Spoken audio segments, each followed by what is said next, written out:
Le récap info pour savoir et comprendre cette semaine avec Guillaume Gontard, sénateur d'hiver gauche de l'Isère. Bonjour. Bonjour. Merci d'avoir accepté notre invitation. Bonjour à tous et à toutes. Un grand débat national pour tenter de répondre à la crise des Gilets jaunes. Vous l'avez vu cette semaine, le président de la République n'a pas ménagé ses efforts pour reprendre la main et peut-être aussi quelques points dans les sondages. Mais les Français seront-ils au rendez-vous? Seul 1 sur 3 dit vouloir participer à ce débat. Guillaume Gontard sera-t-il de cela? Lui, élu d'un territoire rural dans le Trièves, mi-communiste, mi-écologiste, on va voir ça. Comment se positionne-t-il dans le débat sur le financement de la transition écolo? Réponse dans ce récap info. Guillaume Gontard, vous siégez, je le rappelle, au Sénat, dans ce fameux groupe CRCE, communiste, citoyen et écologiste. 16 sénateurs, c'est pour ça que je dis mi-écolo, mi-communiste, on ne sait jamais trop. Tout simplement parce que moi je suis non encarté et que j'ai été à la tête d'une liste de rassemblements, de larges rassemblements à gauche et écologistes, avec les communistes, Europe Écologie, à l'époque des socialistes et maintenant je dirais Génération, et puis des citoyens dont je fais partie. Mais on sait bien quand même qu'entre les écologistes et les communistes, vous n'êtes pas d'accord, ils ne sont pas d'accord sur tous les sujets. Non, mais effectivement, ils ne sont pas d'accord et nous ne sommes pas forcément d'accord sur tous les sujets, mais je dirais comme à peu près l'ensemble des partis politiques. Ce qui était vraiment intéressant dans la démarche qu'on avait initiée et qu'on continue à travers le comité sénatorial qu'on a mis en place, c'est justement de mettre au centre les choses sur lesquelles on n'était pas d'accord, de pouvoir en discuter, de pouvoir être conscient sur quoi on n'était pas d'accord, sachant qu'il y a 99% des choses sur lesquelles on a les mêmes orientations. On a des fois des approches différentes, mais c'est cette discussion qui, moi, me paraît beaucoup plus riche et plus forte que si on n'avait qu'une seule ligne à suivre. Bon, vous êtes en tout cas un des fervents partisans de cette union des gauches. Complètement. Est-ce qu'elle ira jusqu'aux européennes? On verra ça dans un instant en fin d'émission. Avant cela, évidemment, on reparle de ce fameux grand débat national lancé par le président de la République cette semaine. Il s'étendra jusqu'au 15 mars. Ensuite viendra le temps de la synthèse. D'ici là, les cahiers de doléances sont disponibles dans les mairies. Des débats, des réunions sont organisés. Un site internet est à la disposition des uns et des autres. Le grand débat national. Vous y participerez à ce grand débat?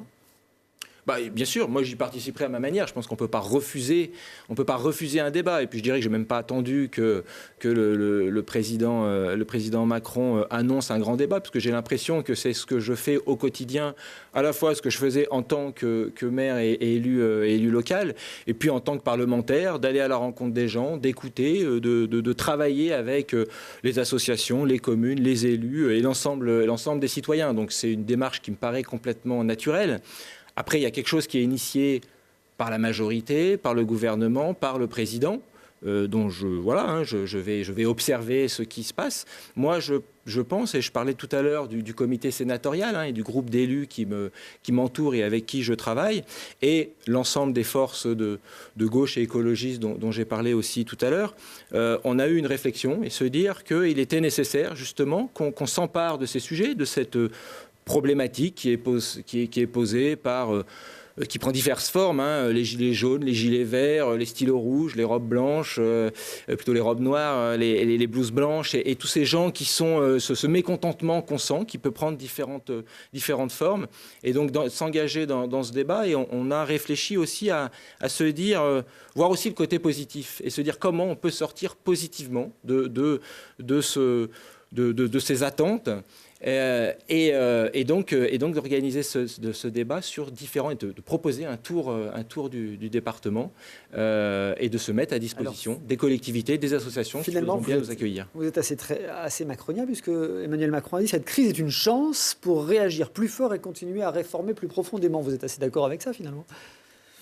C'est peut-être juste sur la fin de votre phrase, sur la manière de réformer et sur là où on veut aller. Je pense que c'est toujours pareil, c'est l'objectif ce qu'on se donne et quel idéal, vers quoi on veut aller. Moi, il me semble que cette crise, elle pose plusieurs problèmes. À la fois une crise sur les inégalités qui sont de plus en plus voyantes et de plus en plus criantes. Et donc, je pense de la part de nos concitoyens, un vrai besoin de revoir la répartition des richesses sur un pays qui est riche, qui est de plus en plus riche, qui crée des richesses grâce au travail de chacun, et de savoir comment on répartit mieux ces richesses. Il y a une vraie question sur l'urgence climatique. On a vu sur Grenoble, on a vu les marches pour le climat et le succès de ces marches. Moi j'ai participé aux 2 marches et avec plus de 15 000 personnes dans les rues, des gens très jeunes avec une vraie attente. Donc cette urgence climatique, elle est au cœur aussi des préoccupations. Et puis je pense aussi une urgence démocratique, parce qu'on est, je dirais, à un moment de vraie réflexion sur nos institutions, sur la manière d'aborder la démocratie, sur la place du citoyen dans nos institutions. Alors, on va revenir évidemment sur toutes ces questions. Juste un mot sur ce grand débat national, cette grande organisation qui est voulue par l'Élysée cette semaine. Jean-Luc Mélenchon a dit que c'était une vaste supercherie, qu'il ne fallait absolument pas cautionner. Un grand bavardage. Vous n'êtes pas de cet avis, du coup?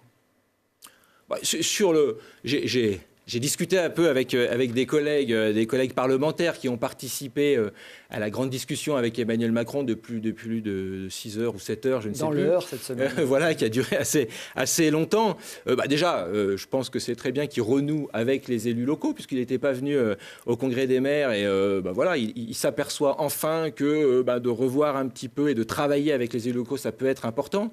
Après, je pense que le débat doit prendre effectivement d'autres formes et doit être peut-être plus simple et plus relié justement avec les citoyens. Et c'est ce qu'on propose, nous, avec ce tour d'Isère, et de vraiment mettre en avant toutes les initiatives qui peuvent se faire sur le territoire.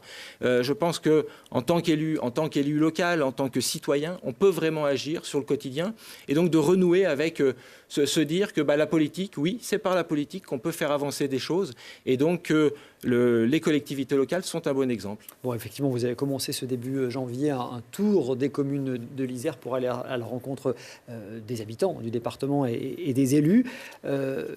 Vous me dites finalement les élus ne sont pas terminés, parce que sur les ronds-points, les élus ont quand même été très critiqués, hein. Les parlementaires en particulier. Bien sûr, moi je suis allé sur certains ronds-points. Au Sénat, avec ma collègue Esther Benbassa, sénatrice, on avait reçu des gilets jaunes juste avant Noël au Sénat. Les gilets jaunes n'avaient pas été tendres d'ailleurs, non. En particulier. Alors c'était pas des représentants des gilets jaunes, puisque je dirais que par définition il y en a pas, mais des gens qui avaient été rencontrés lors de manifestations et à qui on avait proposé une rencontre. Et c'est vrai que ce qui était ressorti, moi ça m'avait d'ailleurs profondément touché, c'est à la fois justement ces inégalités qui étaient criantes, qui étaient mis en avant, et puis cette coupure avec les représentants que nous devrions être, et peut-être cette incapacité à pouvoir répondre et à se dire oui, comment on peut mieux agir et comment on peut mieux écouter ce que vous nous dites. Allez, on va rentrer dans le détail. Alors, le chef de l'État va écrire à chacun d'entre nous envoyer une lettre destinée à transformer les colères en solutions. C'est l'objet de ce débat. Et dans cette lettre, Emmanuel Macron pose une série de questions. Eh bien, je vais vous les poser. Et on va commencer par les questions consacrées à la transition écologique.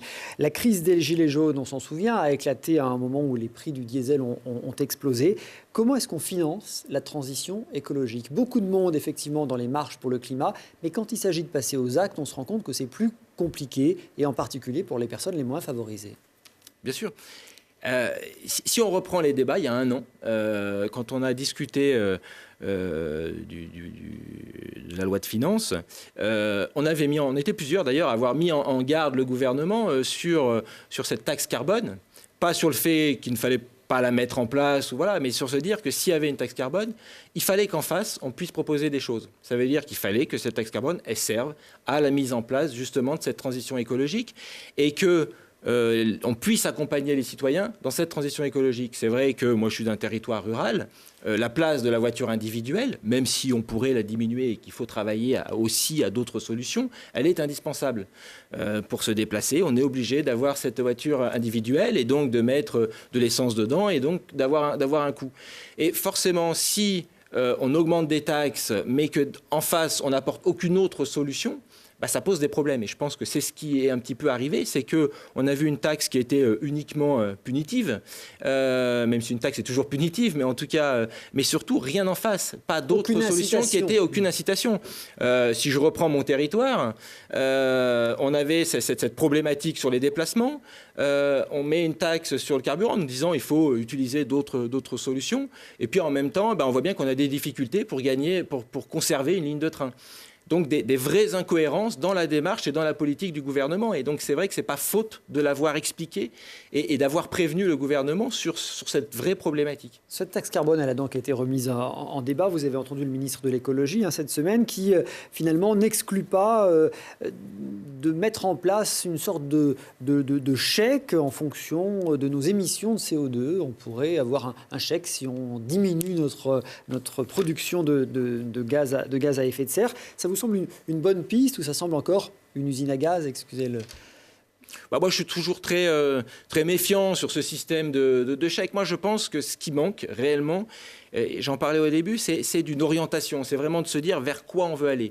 Et dans cette transition écologique, dans cette transition énergétique, comment on répond justement à cette question du réchauffement climatique? Moi, il me semble que derrière ce mouvement des Gilets jaunes, il y a une peur, une grande peur, et qui est légitime. Et je pense que tout le monde peut avoir peur, puisque pour la première fois, depuis, je dirais, 1 an, 2 ans maximum, ce réchauffement climatique était quelque chose, des experts nous disaient attention, le réchauffement climatique, etc. Pour la première fois, on l'a sous les yeux. On a vu le lac d'Annecy de la manière dont l'eau avait complètement disparu. On voit ce qui se passe sur les glaciers, on voit les communes qui ont manqué d'eau et on voit les catastrophes, on voit directement la problématique directement sous nos yeux du réchauffement climatique. Et donc, je dirais qu'il n'y a plus personne qui ne peut imaginer qu'on ne va pas devoir changer et modifier nos comportements. Pardon, mais les Gilets jaunes, ils ont eu surtout peur de la facture à payer. Et je pense que bien sûr qu'il y a cette facture à payer, mais on a peur parce que modifier ses comportements, modifier sa façon d'être, c'est jamais simple. Moi le premier, on est tous pareils, on n'a jamais très envie de changer. Et ça, comment on fait ce changement? Comment on inscrit ce changement? On l'inscrit si on sait accompagner, si on sait expliquer. Et ça, il me semble qu'effectivement, c'est le rôle de l'État de donner des directions, de savoir où on va, mais aussi de s'appuyer justement sur les échelons de proximité, sur les communes.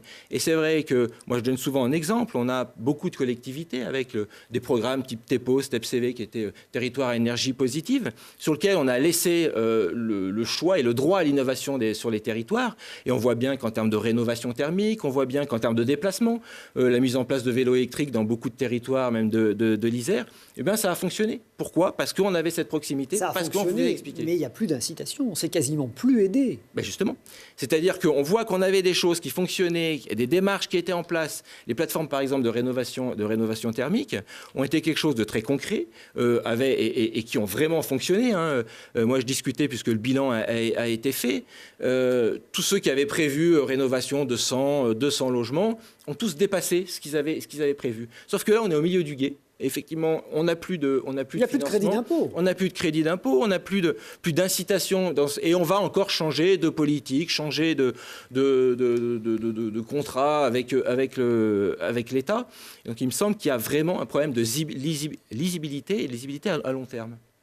La fiscalité, bon, il ne faut pas l'oublier, c'était quand même une des toutes premières revendications des Gilets jaunes le 17 novembre. C'était le pouvoir d'achat et la surfiscalisation. Qu'est-ce qu'il faudrait faire pour rendre la fiscalité plus juste, plus efficace? On a commencé déjà à voir se dessiner quelques réponses dans ce que vous nous dites. Sur la fiscalité, mieux répartir sur la fiscalité, sur les impôts en général, je pense qu'on a besoin forcément d'avoir de l'argent pour mettre en place des politiques sociales, des politiques environnementales, etc. sur le territoire. Je dirais que ça, c'est le fonctionnement naturel. Après, c'est comment on applique justement ces impôts, ces taxes. Et il me semble que une des premières choses, et que ce qui voit clairement sur notre pays, c'est cette inégalité qu'on peut avoir. Et je pense que le gouvernement a fait une grave erreur, notamment avec l'ISF. Alors certains disent que c'est symbolique. Mais peut-être, mais les symboles ont une vraie importance. C'est quand même un symbole à 4 à 5 milliards d'euros.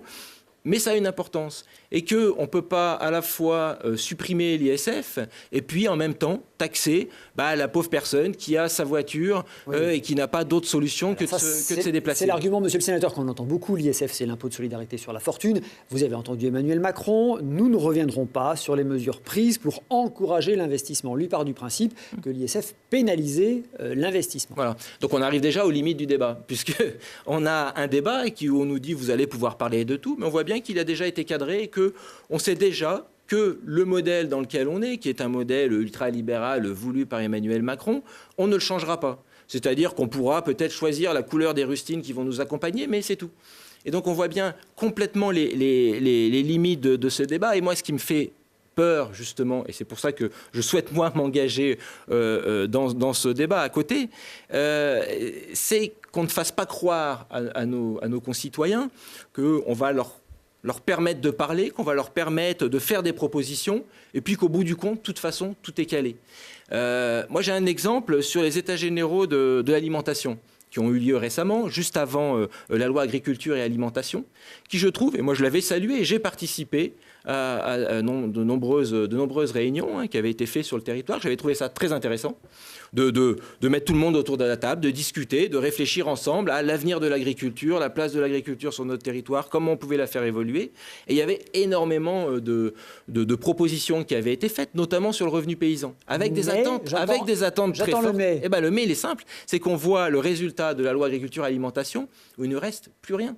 Et avec d'ailleurs une vraie déception, et je dirais, c'est quand même de l'ensemble des organisations syndicales, des agriculteurs. Et moi, j'ai rencontré énormément d'agriculteurs qui me disent on ne m'y reprendra plus. J'ai plus envie d'aller passer du temps, parce que c'est du temps d'aller discuter, d'aller réfléchir, si de toute façon on n'est pas entendu et si de toute façon les orientations sont déjà fixées à l'avance. Et vous redoutez que ce grand débat national, ce soit ça finalement, que la montagne accouche d'une souris, en gros, c'est ça? En tout cas, j'espère pas, parce que je pense qu'on n'aura pas, quand je disais qu'on pouvait sortir de là positivement, je pense qu'effectivement, on peut le prendre comme une chance. On a cette possibilité-là. Voilà, on a un pays, on a des citoyens qui nous disent il y a des choses qui ne vont plus. Il faut changer, il faut réfléchir, il faut se mettre autour d'une table et il faut qu'on construise quelque chose de nouveau. Je pense que c'est plutôt positif, c'est plutôt fort et riche dans un pays. Il faut arriver à s'en emparer, mais il ne faut pas décevoir et il ne faut pas faire croire des choses qu'on ne pourra pas tenir. Sur la fiscalité, Emmanuel Macron a écrit dans sa lettre « Nous ne pouvons pas continuer à baisser les impôts sans baisser notre dépense publique ». Ça veut bien dire qu'il faut faire des économies. Où est-ce qu'on fait des économies dans la dépense publique? D'accord, alors déjà, encore une fois, on part du principe que de toute façon, on baisse les impôts et qu'on va baisser les impôts. Moi, je parle de revoir la répartition. Donc on voit déjà qu'il y a des orientations différentes et que, là encore une fois, on ferme une porte. Donc vous me dites que notre pays n'est pas surfiscalisé, qu'il est mal fiscalisé, c'est ce que vous me dites? Bien sûr. Je veux dire, on sait très bien et on le voit quand même, on le voit, mais peut-être, mais je dirais que ça, on regarde toujours d'un côté. On est peut-être les champions du prélèvement, mais en tout cas, on avait encore un pays qui, socialement, en termes de services publics, était fort. Donc on ne peut pas regarder toujours que d'un côté, il faut regarder les deux, il faut regarder l'ensemble, et effectivement, c'est un vrai choix de société. Et on est face à un choix de société. Et là, Emmanuel Macron, lui, nous oriente et nous dit « c'est mon choix et voilà, on suivra ce choix-là ». Moi, je pense qu'il y a une répartition complète à voir. Et moi, qu'on m'explique, parce que j'ai entendu que ce soit Emmanuel Macron, mais je dirais une bonne partie des candidats à droite aux dernières élections présidentielles et puis dans les débats qui se passent encore aujourd'hui, où on nous dit qu'il faut encore diminuer le nombre de fonctionnaires, certains allaient même jusqu'à 500 000, il faut baisser les dépenses de l'État, alors qu'on m'explique où. Est-ce que c'est dans l'éducation? Est-ce que c'est dans les services sociaux? Est-ce que c'est dans les hôpitaux? Est-ce que c'est on a vu la place des policiers Donc on voit bien que personne n'est capable de nous dire est-ce que ce sont dans les collectivités? Je me souviens que François Fillon nous demandait, je ne sais plus, je crois que c'était 7 milliards de baisse aux collectivités.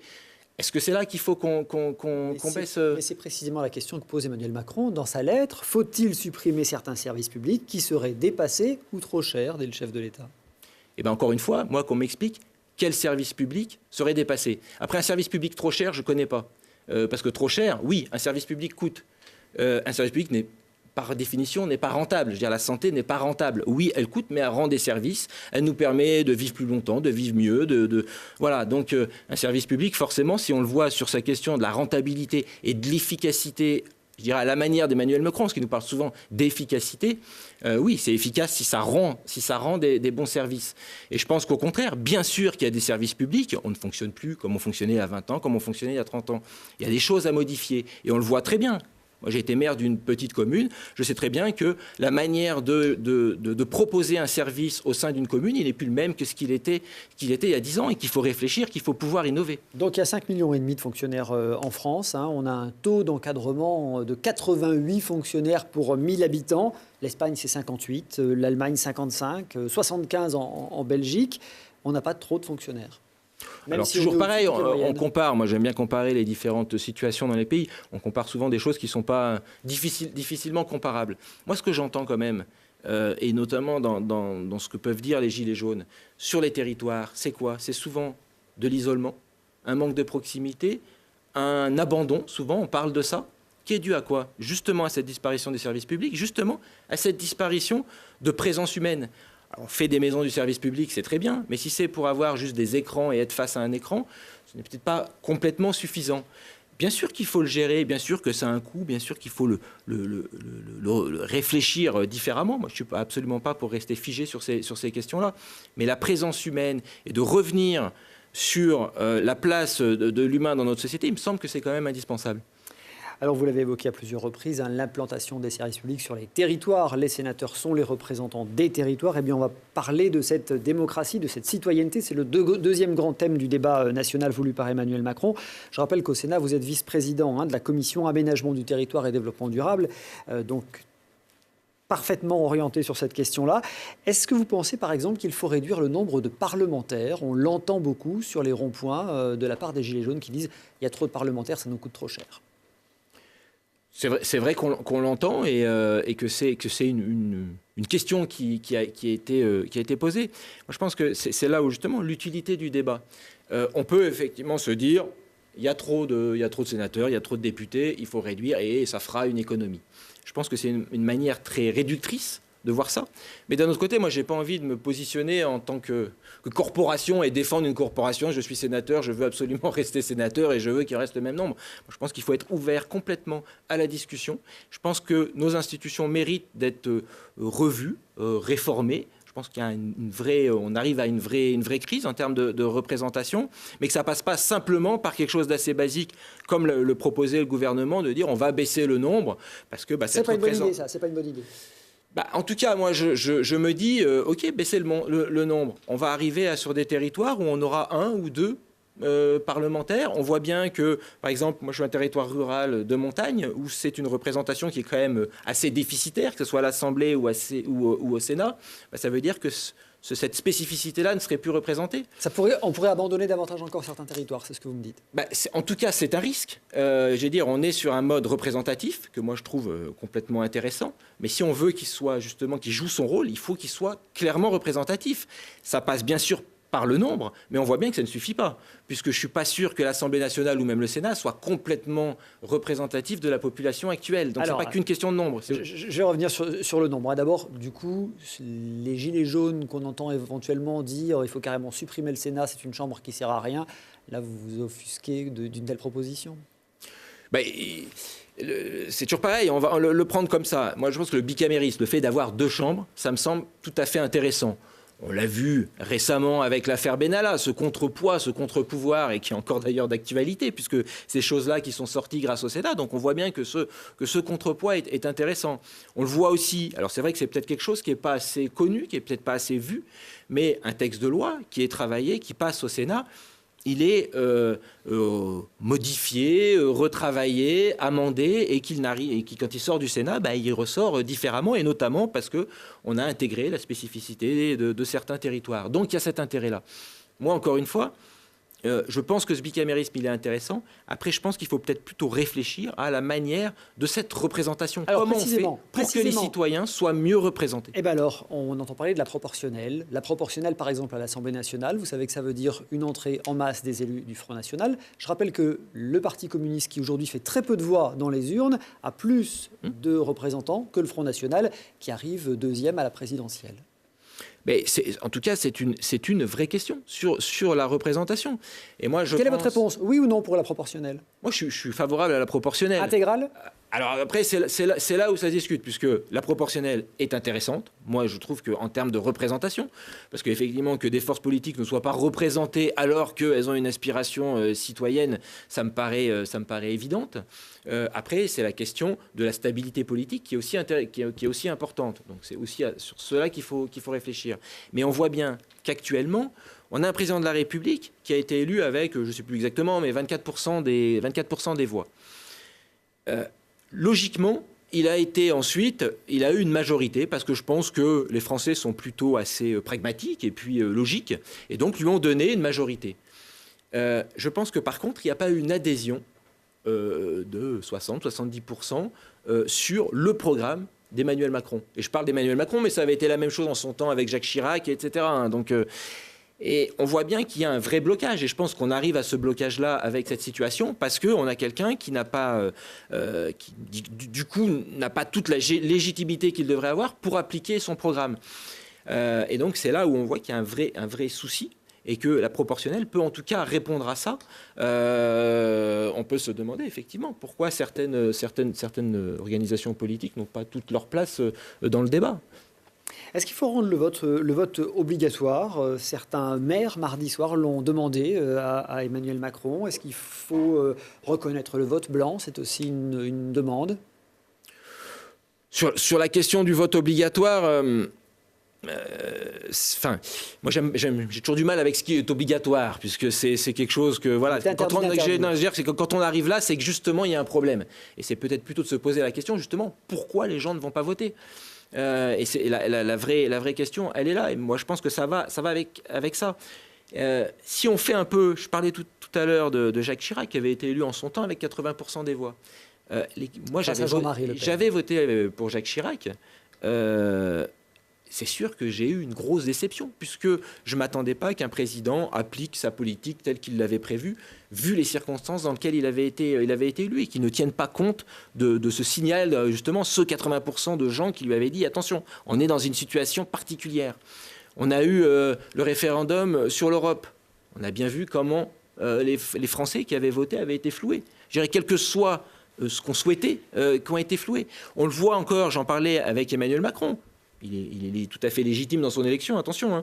Mais ce que je veux dire, c'est la manière dont il a utilisé son élection et la direction qu'il donne à son mandat, il me semble, ne correspond pas à la volonté des Français.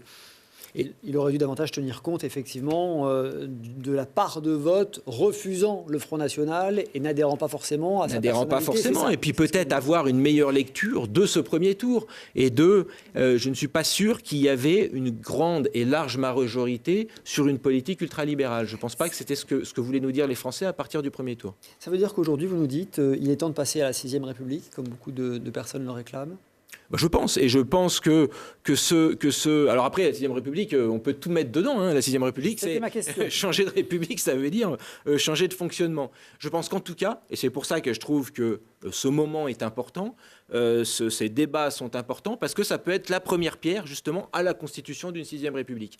Et c'est pour ça qu'il faut à la fois s'en donner les moyens, et à la fois avoir cette possibilité de le faire, et c'est ce que j'espère qu'Emmanuel Macron et le gouvernement nous permettront de faire. Bon, c'est évidemment des débats un peu compliqués de parler de constitution. On va donc être plus concret. Le référendum d'initiative citoyenne, ce fameux RIC que les Gilets jaunes réclament, pour ou contre?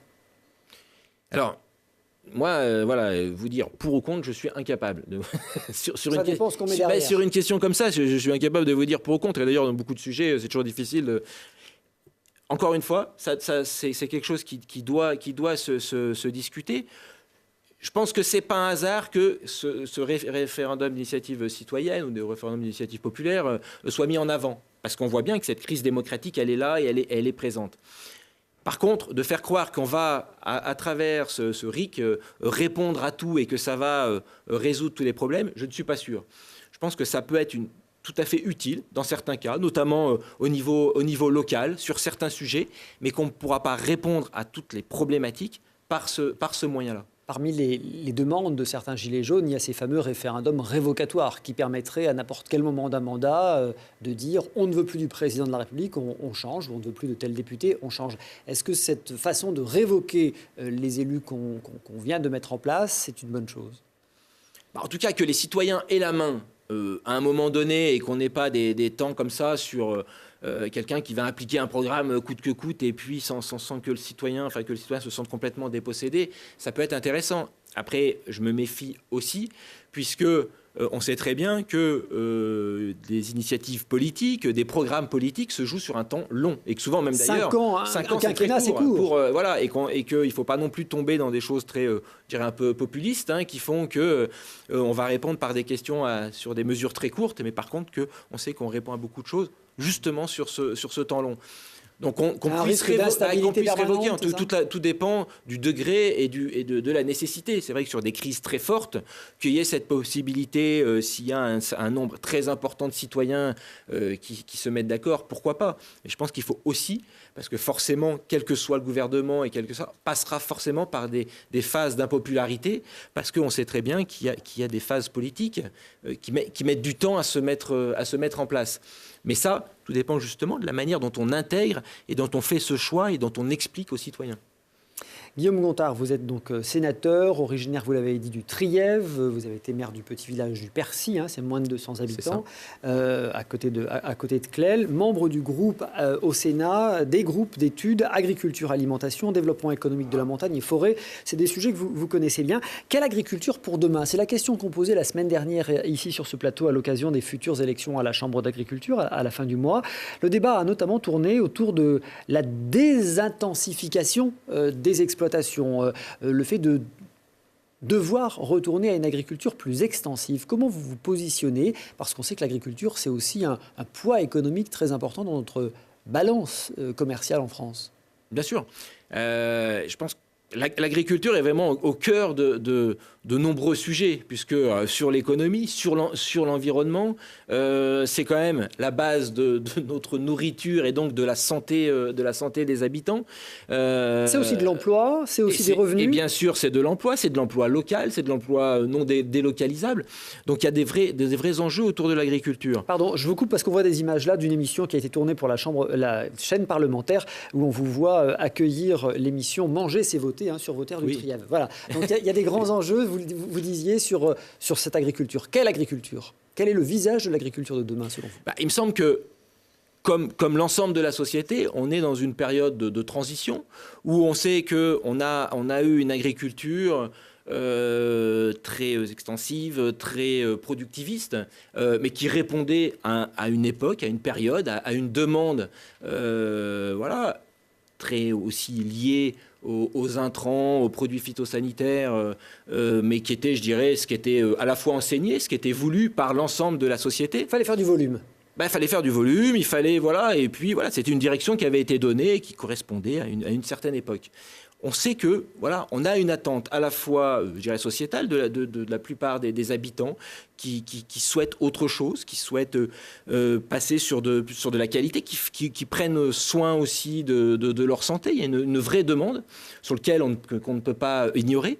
Et puis, il y a aussi les agriculteurs. On voit bien qu'on est dans un fonctionnement qui est arrivé à bout de souffle en termes d'emploi, en termes de revenus, et puis en termes de santé aussi, parce que les premiers qui souffrent justement de cette agriculture avec beaucoup de produits chimiques, ce sont les agriculteurs eux-mêmes. Donc c'est comment on passe en fait, parce que souvent on dit il faut pas opposer deux types d'agriculture. Souvent on dit entre l'agriculture productiviste et puis l'agriculture bio.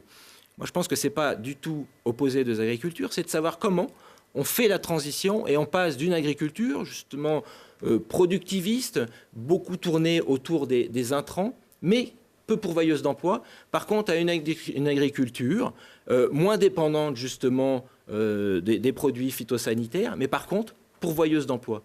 Et donc c'est ça qui est intéressant et je dirais qui est très positif et très positif aussi pour les agriculteurs. On évoquait les déplacements tout à l'heure. Il y a un sujet que vous suivez de près, c'est la fameuse ligne SNCF Grenoble-Gap-Veynes, donc entre Isère et Hautes-Alpes.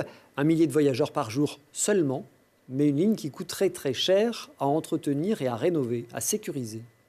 Oui, alors, 1 millier de voyageurs seulement, je dis déjà c'est très bien, parce que quand on voit les conditions de voyage, alors pas sur les rames de train, parce qu'elles sont plutôt de bonne qualité, donc là-dessus il n'y a rien à dire, mais par contre sur la ponctualité, sur le fait qu'un coup sur deux c'est remplacé par des bus, que des fois il n'y a même pas de service sans que les usagers soient informés, donc c'est vrai que pour le prendre assez régulièrement, un petit peu moins souvent, mais je le prends quand même souvent pour descendre à ma permanence, c'est pas toujours évident.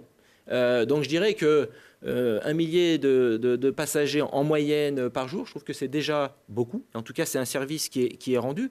Après, la vraie question, c'est comment on peut faire en sorte qu'il n'y ait pas 1 millier, mais qu'il y en ait 2000, qu'il y en ait 3000, et comment on peut mieux utiliser cette ligne. Et moi, je pense qu'il y a vraiment une vraie réflexion. On va avoir la loi mobilité qui va arriver au mois de mars, qui est justement de réfléchir à l'ensemble des déplacements sur un territoire. On a la chance d'avoir une colonne vertébrale qui traverse le Trièves, qui va jusqu'à Grenoble. Il faut se servir de cette colonne vertébrale pour justement drainer et l'utiliser le mieux qu'on peut. Et franchement, alors on me dit souvent, mais il n'y a qu'à mettre un bus et puis tout ira bien. Pour descendre, si vous parliez de Clair-Grenoble en bus, c'est 1h30. Quand tout va bien, quand il n'y a pas de bouchon, et quand voilà. En train, c'est 1 heure. 1 heure, moi je l'ai fait, travailler sur un ordinateur, je ne perds pas de temps, je vois un paysage formidable et tout se passe bien. Et en plus, c'est quand même le moyen de transport le plus sûr au monde. Mais ça coûte cher. Eh ben, je ne suis pas sûr. Est-ce qu'on se pose la question de combien coûte la route? Il y a un plan de rénovation de la 1075 avec le département et l'État.